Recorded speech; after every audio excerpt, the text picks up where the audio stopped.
생각보다 빨리 나오진 않아요. 한 달에서 3달 정도가 걸려요. 그렇게 좀 오래 걸리는 사건들이 있는데, 첫 번째는 오늘은 개인 회생의 궁극적 목적인 면책 절차에 대해서 면책 신청서가 뭐고 이거를 어떻게 작성해서 제출하는지를 설명을 드리려고 해요. 개인 회생에 대한 조건, 개인 회생을 어떤 경우에 할 수 있고 면책금은 얼마고 뭐 이런 부분들은 다들 좀 관심이 있으시지만, 그래서 결국에는 면책은 어떻게 되는 건데 라는 부분을 궁금해하실 거 아니에요. 그 부분을 좀 설명을 드리려고 하는데, 채무자가 개인 회생에서 인가가 되고 이후에 변제금을 잘 납부하면 끝이라고 생각하실 수 있는데, 결국 면책 확인을 받아야 돼요. 이 사람의 채무에 대한 책임이 면해졌다라는 법원의 결정이 필요하거든요. 이거 극단적으로 안 받으면 채권이 살아있는 상태로 그냥 쭉 가는 거예요. 면책 신청서 제출 없이도 법원에서 면책 결정을 내려주기도 하고요. 채무자가 면책 신청을 해서 결정을 내려주기도 하거든요. 법원에서 일괄적으로 채무자는 면책이 됐구나라고 면책 결정을 해주는 거기 때문에 채무자가 먼저 신청을 하면 좀 빨리 나오는 경향이 있기 때문에 좀 실익이 있고요. 면책 결정이 만약에 난다고 치면 효력이 언제부터 발생을 할까요? 그거는 면책 결정 공고가 있은 다음 날부터 14일,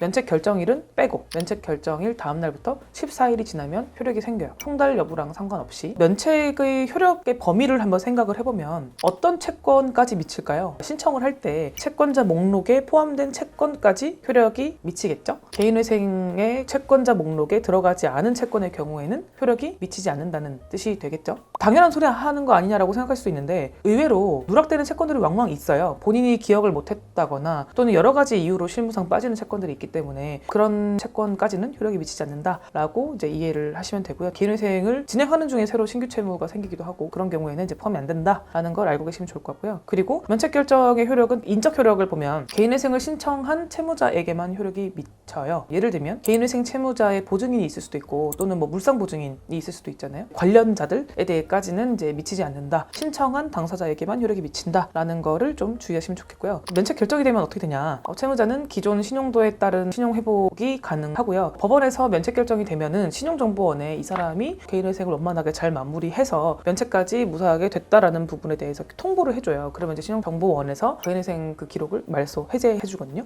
그래서 그때부터 조금씩 신용도가 살아난다라고 생각을 하시면 될 것 같고요. 면책 신청서를 제출을 할 때 어떤 점을 주의해야 되냐면은, 채무자들이 의외로 개월수만 채워서 납부를 하면 더 납입을 했다고 좀 착각을 하시는 경우가 있는데, 금액을 가끔씩 헷갈리는 분들이 있어가지고 조금 미납이 생길 수도 있고 관납이 될 수도 있어요. 변제 계획안 상의 변제금을 모두 납부했는지를 일단 먼저 확인을 해야 돼요. 이게 만약에 안 되면 미납이기 때문에 면책이 안 되거든요. 그렇기 때문에 전액 납부가 됐는지를 확인을 해주셔야 되고요. 과혼합한 변제금이 있는 경우에는 반환받을 계좌가 필요하기 때문에 저희가 보통 실무상으로 통상사본을 같이 제출해서 반환을 쉽게 받을 수 있도록 하고 있고요. 기간을 또 궁금하실 것 같은데, 생각보다 이게 빨리 나오진 않아요. 한 달에서 3달 정도가 걸려요. 그렇게 좀 오래 걸리는 사건들이 있는데, 첫 번째는 미확정 채권이 있는 경우예요. 미확정 채권이 뭐냐면, 담보대출이 있는 경우에는 별채권으로 차량이나 집에 담보대출을 별도로 갚으시는 분들 있잖아요. 희생이랑 별도로 같이 갚으시는 분들, 이런 분들의 경우에는 미확정 채권을 확정시키는 절차가 필요해요. 법원에서 채권자에게 통지서를 보내서 채권 금액이 얼마인지를 확인하는 절차가 필요하기 때문에 시간이 소요되는 케이스가 있고요. 두 번째로는 채권자 중에 일부 계좌 신고를 하지 않은 채권자들이 있어요. 특히나 이제 개인 채권자들의 경우, 그러면은 이제 법원에서 계좌 신고 통지서를 발송을 해야 되는데 주소가 확인되지 않는 경우, 이런 경우에는 면책의 어떤 실무적인 단계의 절차가 필요하기 때문에 시간이 걸리는 경우가 있고요. 이게 아닌데도 늦어지는 거는 그냥 법원이 일이 많은 거예요. 그런 경우에도 좀 시간이 걸릴 수 있어요.